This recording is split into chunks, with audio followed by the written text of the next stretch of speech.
మాట ముచ్చట పూజ శాంతి అంటూ వాళ్ళు గుడికి వెళ్ళినప్పుడల్లా నువ్వు ఏదో ఒక రాద్ధాంతం చేసి సంబంధాలను చెడగొట్టిన మాట అబద్ధమా? అవును, నిన్న భజన జరిగేటప్పుడు తమరు చిరుబురులాడుతున్నారు, ఎందుకేనా?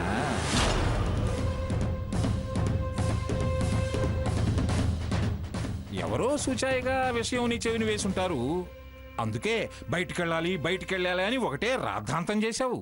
తెలిసి తెలియకుండా అర్థం లేని మాటలు మాట్లాడకండి.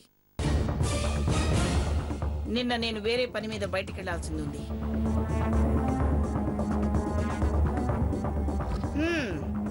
సరే, నిశ్చితార్థం చేశానని చెప్పడానికి వచ్చావా?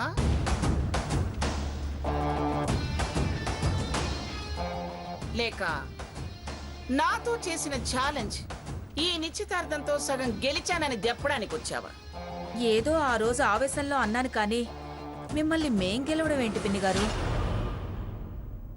మంగ, నువ్విప్పుడు నిశ్చితార్థం చేశారే అన్న అసంతృప్తితో ఉన్నావా? ఏదోలే ఎలాగో నిశ్చితార్థం చేసుకున్నారు అని సంతోషపడుతున్నావా? మీరిలాంటి పుల్ల విరుపు మాటలు మాట్లాడటం మానుకుంటే నేను ఆనందపడతాను. సరే, అది అడిగినట్టు అబ్బాయి ఎవరు, ఏం చేస్తుంటాడు? నువ్వే ఇందాక అన్నావు కదా, అదేదో దాన్ని పళ్ళు తొంతుంటాడని. స్వర్ణని వివరాలెందుకే అని దాన్ని అడిగి మళ్ళీ నువ్వు అడుగుతావే? చిన్నా చిత్తగా సంబంధం అని తెలిస్తే దెప్పుదామనా? గొప్ప సంబంధం అయితే చేసుకునేవాడు సన్యాసి వెధవై ఉంటాడు అని వెక్కిరిద్దామనే. నేను మిమ్మల్ని మాట్లాడద్దని ఎన్నిసార్లు చెప్పాను? వాళ్ళ విషయంలో డీటెయిల్స్ అనవసరం అని నేను ఎన్నిసార్లు చెప్పాను నీకు?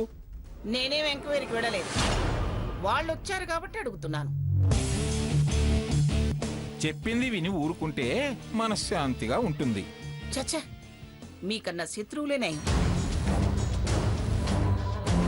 పిన్ని గారు, పొరపాటే జరిగిపోయింది. అందుకే మీకు విషయం చెప్పి క్షమించమని అడిగేదాకా మా మనసుకు తృప్తి అనిపించలేదు. పెద్దవారు, మీరు మాట అన్నా మేం పట్టించుకోం.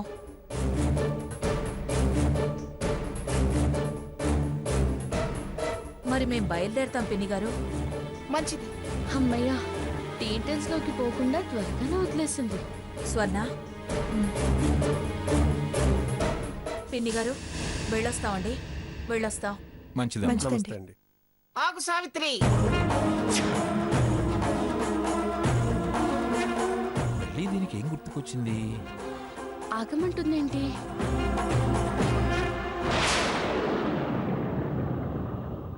నిశ్చితార్థం చేశానన్నావు, బాగానే ఉంది. మరి పెళ్ళి ఎప్పుడు అనుకుంటున్నారు? అది కూడా ఇలాగే ఎప్పుడో ఒక రోజు అనుకోకుండా చేసేస్తారా, లేకపోతే 3 రాత్రులు అయిన తర్వాత వచ్చి చెప్తారా? అయ్యో, ఏదో ఒక్కసారి పొరపాటు చేశాం, ప్రతిసారి అలా ఎలా చేస్తాం పిన్ని గారు? ఇంకా పెళ్లి ముహూర్తాలు పెట్టుకోలేదు. అసలు ముహూర్తాలప్పుడే మీకు కబురు చేస్తాం. లేదా ముహూర్తం పంతులు గారు నిర్ణయించి చెప్పగానే ముందు ఆ శుభవార్త మీకు చెప్పి అమ్మాయికి మీ ఆశీర్వచనాలు అందాకే పెళ్లి పనులు మొదలు పెడతాం. ఆహా, ఏం సావిత్రి, ఇలా నన్ను మునగ చెట్టెక్కించి వీల్ చైర్ నుంచి మంచం మీదకి ఎక్కిద్దాం అనుకుంటున్నావా? ఇదే నయం, అదైతే మోయలేక మేం చచ్చేవాళ్ళం. ప్రతిదానికి అలా ఏదో అర్థం తీస్తే ఎలా మంగా?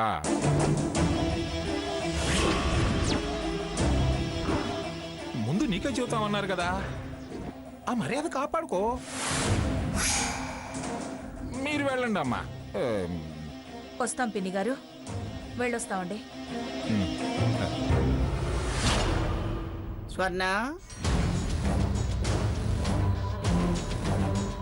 అబ్బాయి ఎవరమ్మా అని మరీ అంత అమాయకంగా అడిగావు కదా, నిజంగా నీకు తెలీదా? దీనికి అన్నీ తెలుసు గ్రాని, మన ముందు నాటకాలు. అవును, తెలుసు, అన్నీ తెలుసు.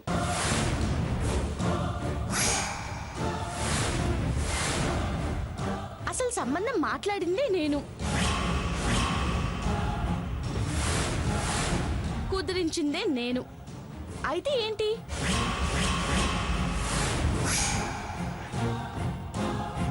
నాకు తెలుసు అంటున్నా. ఎస్ ఎస్ తెలుసు.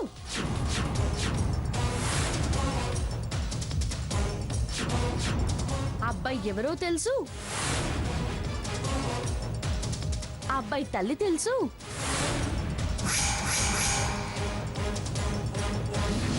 అతని ఉద్యోగము తెలుసు,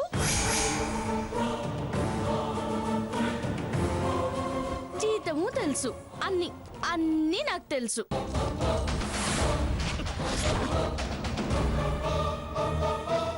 ఏమిటి ఏమిటి నువ్వు అనేది? లేకపోతే ఏంటి? నన్ను పట్టుకుని నాటకాలు అంటున్నాడు.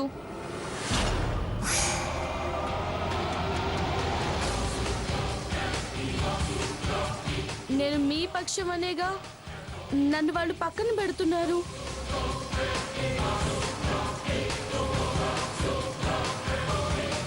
నేను నాకెందుకు, నాకు నా సంసారం ముఖ్యమని అనుకుంటే ఇలా అంటే ఎలా? నాకు తెలిస్తే కనీసం మీకన్నా చెప్పనా అమ్మమ్మ? తనలాగే అందరూ అలాగే మాట్లాడతారని అనుకుంటాడు.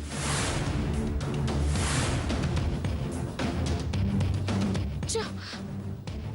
ఎంత ప్రేమగా నేను దగ్గర అవ్వాలనుకుంటున్నాను, అంత దూరంగా నెట్టుతున్నాడు.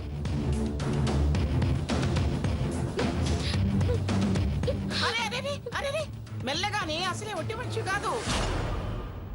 ఎందుకు రసాకేద్దాన్ని అలా అంటావు?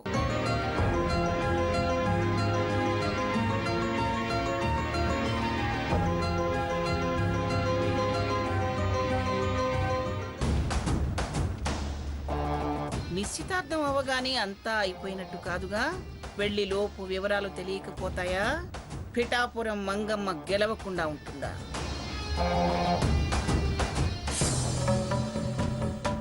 నాకు తెలియగడుగుతాను, వాళ్ళ అమ్మాయికి వాళ్ళు నిశ్చితార్థం చేసుకుంటే అత్తయ్య గారికి ఎందుకండి అంత కోపం? ఆ సావిత్రక్కయ్య తను చేసిన శబదం ఎక్కడ నెరవేర్చుకుంటుందో అని. ఈవిడ రెచ్చగొడితేనేగా వదిన గారు శబదం చేసింది. శబదం చేసినా చేయకపోయినా వాళ్ళ అమ్మాయి పెళ్లి వాళ్ళు చేసుకోరా? ప్రతి దాంట్లోనూ అత్తయ్య గారు నెగ్గాలంటే ఎలాగండి? అన్నీ తెలిసి అమ్మ గురించి ఎందుకే అలా మాట్లాడతావు? నా దగ్గర దాచి నిశ్చితార్థం కూడా చేసేసి అంతా అయ్యాక వచ్చి ఇలా చేసావని చెప్తారా?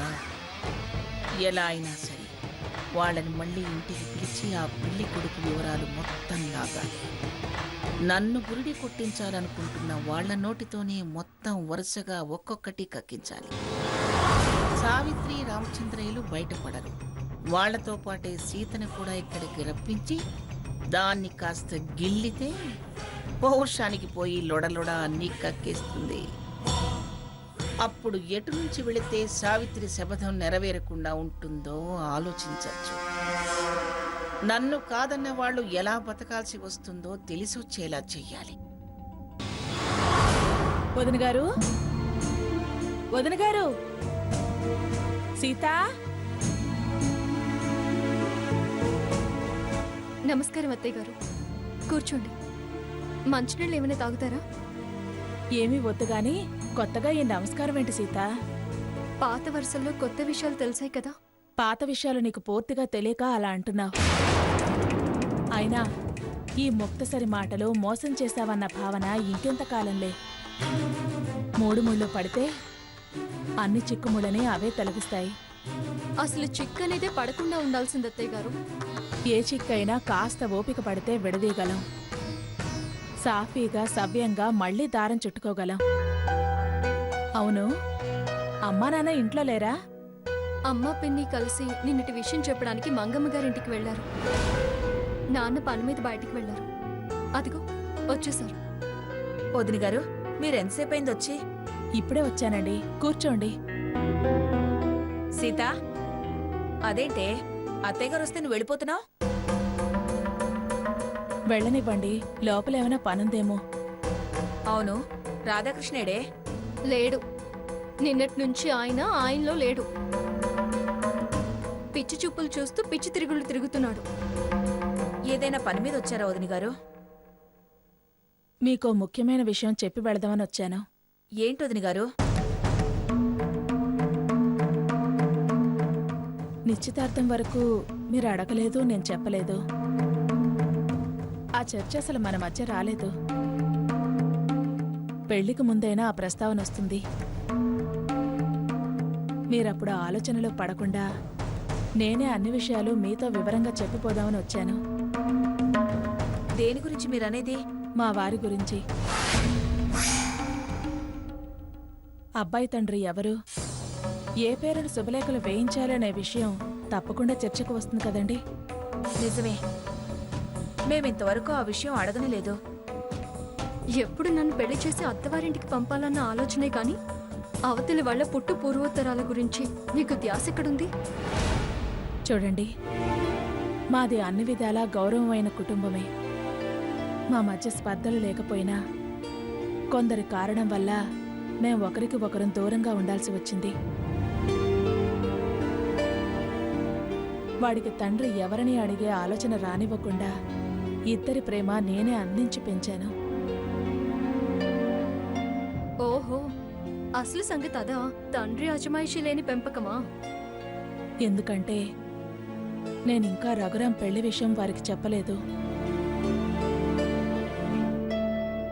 ఒక మాట వారికి కూడా చెప్పాక మీతో అన్ని వివరాలు చెప్తాను. అలా అని అసలు వారి పరిచయమే లేకుండా పెళ్లి జరిపిస్తానని అనుకోకండి. శుభలేఖల అచ్చుకు ముందే అన్ని వివరాలు మీకు తెలియజేస్తాను. కన్యాదానం అందుకోవడానికి వారు తప్పకుండా వస్తారు. నేనుగా వివరం చెప్పేదాకా పెద్ద మనసుతో నన్ను అపార్థం చేసుకోకుండా ఉండండి. జేంటివిడా కొత్త కథేదో మొదలుపెట్టింది. ఇది మళ్ళీ నా జీవితాన్ని ఏ మలుపు తిప్పుతుందో. మీకు మీరుగా వచ్చి ఇప్పుడు ఇలా చెప్పడం వల్ల మీ మీద గౌరవ మర్యాదలు పెరిగాయే కానీ తగ్గలేదు. మేమేం అపార్థం చేసుకోం, తొందరపడి ఏ వివరాలు అడగం. మీరు మా గురించి ఏమి ఆలోచించకండి. నా మీదించిన నమ్మకానికి చాలా థ్యాంక్స్ అండి. నా నమ్మకం నీకెవరికీ అవసరం లేదు. జీవితం నాది, నిర్ణయాలు మీవి. మరి నేను వస్తానండి వదిన గారు. మంచిది వదిన గారు. సీతా, సీతా, వదిన గారు వెళ్తున్నారమ్మా. ఆ వస్తున్నాను.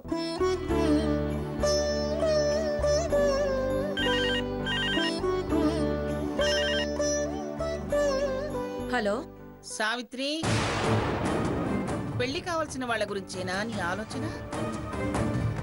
పెళ్ళైన వాళ్ళ గురించి ఏమీ ఆలోచించవా? ఏ ఇది నీ కూతురు కాదా? ఏ అయ్యో, అలా అంటారేంటి పిన్ని గారు? నా కూతురు కాకపోవడం ఏంటి? మరైతే ఇప్పటిదాకా నీ నుంచి ఏ వార్త రాకపోవడం ఏమిటి? వచ్చావు, పెద్ద కూతురి నిశ్చితార్థమైందని చెప్పి వెళ్ళావే గాని చిన్నదాని శ్రావణ మంగళవారం నోము గురించి ఒక్క మాటైనా చెప్పలేదే? అది ఏమిటా నసుగుడు? నువ్వు రాగానే ఆ విషయం చెప్పడానికి వచ్చావేమో అనుకున్నాను. నేను తర్వాత ఆ మాట ఈ మాట మాట్లాడి ఆ విషయం మర్చిపోయాను. పోనీ ఫోన్ అయినా చేసి చెప్తావేమో అనుకున్నాను. అది లేదు. ఏ తొలి సంవత్సరమే సాంప్రదాయాల్ని తప్పుతావా? నువ్వు రాగానే ఆ విషయం చెప్పడానికి వచ్చావేమో అనుకున్నాను.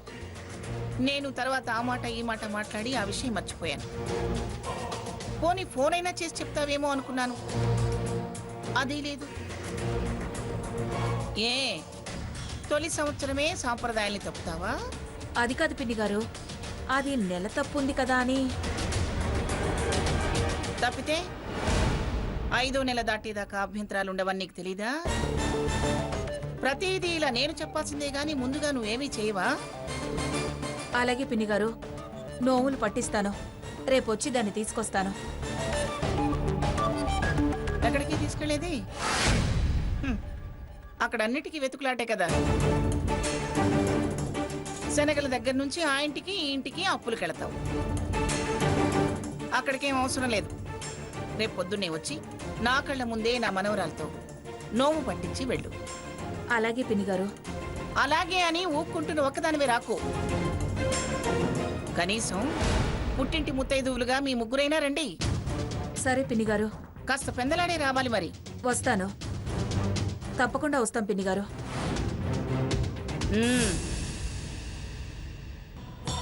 సీత, రేపొస్తావుగా?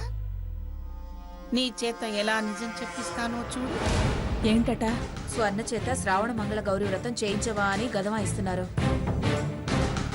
తొలి సంవత్సరమే సాంప్రదాయం మర్చిపోతే ఎలా అని తప్పు పడుతున్నారు. మీరు తీసుకొస్తాను అంటే వద్దన్నట్టున్నారు. అవును, అందర్నీ అక్కడికే వచ్చి నోము పట్టించి వెళ్ళమని ఆర్డర్. పుట్టింటి ముగ్గురు ముత్తైదువులు పెందలాడే రమ్మని ఆర్డర్ వేసింది. వెళ్ళండి, దానికెందుకో ఆలోచన. నేను మాత్రం రానమ్మా. ఇది ఇలా అంటుందనే నా ఆలోచన. ఏం సీత, నువ్వెందుకెళ్ళవు? నిశ్చితార్థం విషయం తెలిసింది కదా, అందుకే ఈ వంకతో నన్ను అక్కడికి పిలిచి అవమానించడానికి పథకం వేసింది. సీత, ఎవరు ఏ పథకం వేసినా నిన్ను అవమానించడానికి నువ్వు చేసిన తప్పే ఉందమ్మా. ఆవిడ అవమానించడానికి మన తప్పుతో పని లేదు. పని కట్టుకొని ఏదో ఒక తప్పు మేదేసి 10 మందిలో అనరాని మాటలు అంటుంది. ఆవిడేదో అంటే పడాల్సిన అవసరం నీకిప్పుడు లేదు. నిశ్చితార్థంతో నువ్వు మా ఇంటి పిల్లవయ్యావు. ధైర్యంగా సమాధానం చెప్పు. అయ్యో వదిన గారు, మామూలుగానే వాళ్ళిద్దరి మధ్య పచ్చగడ్డి వేస్తే మాడిపోతుంది. మీరింకా దానికి ఇలా చెప్తే అక్కడ నా కూతురు ఇంకొకళ్ళున్నారు. దాని గురించి ఆలోచించండి. నిశ్చితార్థంతో నువ్వు మా ఇంటి పిల్లవయ్యావు. ధైర్యంగా సమాధానం చెప్పు. అయ్యో వదిన గారు, మామూలుగానే వాళ్ళిద్దరి మధ్య పచ్చగడ్డి వేస్తే మాడిపోతుంది. మీరింకా దానికి ఇలా చెప్తే అక్కడ నా కూతురు ఇంకొకళ్ళున్నారు. దాని గురించి ఆలోచించండి. మీరేం భయపడకండి. కావాలని పంచాయతీ పెట్టుకోమని నేనేం చెప్పడం లేదు. అసలే ముందు పెళ్లి కార్యక్రమం ఉంది. రెచ్చగొట్టి కొత్త చిక్కులు తెచ్చుకోవడమే. అమ్మా, ఏ చిక్కులు రావు. నేనేమీ మాట్లాడను. ఎవరితో ఎలా నడుచుకోవాలో నాకు బాగా తెలుసు. మీరేం భయపడకండి. విన్నారుగా, అదే సీత అంటే. మరి నేను వెళ్ళొస్తానండి. సీత, ఇందాక మా వారి విషయంగా మీ అమ్మగారితో చెప్పిన మాటలన్నీ నువ్వు వినే ఉంటావు. నమ్మకాలు దూరం చేసుకోకమ్మా. కాలం నీకు మంచే చేస్తుంది. ప్రమాణపూర్తిగా చెప్తున్నాను. మా మనసులో నీకు మంచి చేయాలనే ఆలోచన తప్ప మరో దురుద్దేశం లేదు. వివాహ మంత్రాలకు కట్టుబడే నీ వేలందుకుంటాడు మా అబ్బాయి. నిదానంగా ఉండగలిగితే సంతోషాలన్నీ నీ సొంతం అవుతాయి. వస్తానమ్మా. వస్తానండి. మంచిదండి, వెళ్ళొస్తాను.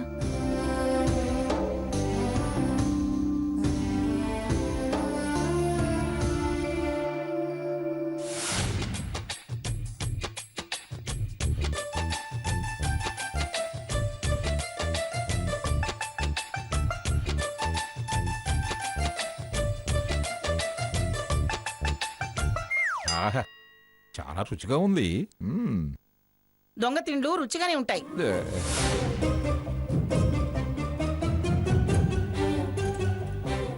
ఏమయ్యా, అలా స్వీట్లు తింటున్నావు? నీకు షుగర్ ఉందన్న విషయం మర్చిపోయావా? మంగా, ఇది పెద్దగా స్వీట్గా లేదే. చాలా లైట్గా స్వీట్గా ఉంది. వాటి స్వీటు ఇప్పుడు తెలీదు, మంచాన పడ్డప్పుడు తెలుస్తుంది. అవి వాళ్ళిచ్చిన గుళ్ళో తిరణాల సరికేగా. అవి మీలాంటి వాళ్లే మెచ్చుకుని తినేది. ఇలా ఇవ్వండి, ఆ డబ్బాయిలా ఇవ్వండి. ఎంత బాగా ముందు పెట్టుకుని కూర్చొని తింటున్నారు. లక్ష్మి, లక్ష్మి, అత్తయ్య, ఈ లడ్డూలు తీసి బయటపడే. దాచిన లడ్డు కూడా ఇచ్చేయండి. తీసుకెళ్ళు. గ్రానీ గ్రానీ ఏమిట్రా? రేపు వైజాగ్కి పీఠాధిపతులు వస్తున్నారు. రేపెళ్ళి కలుద్దామా?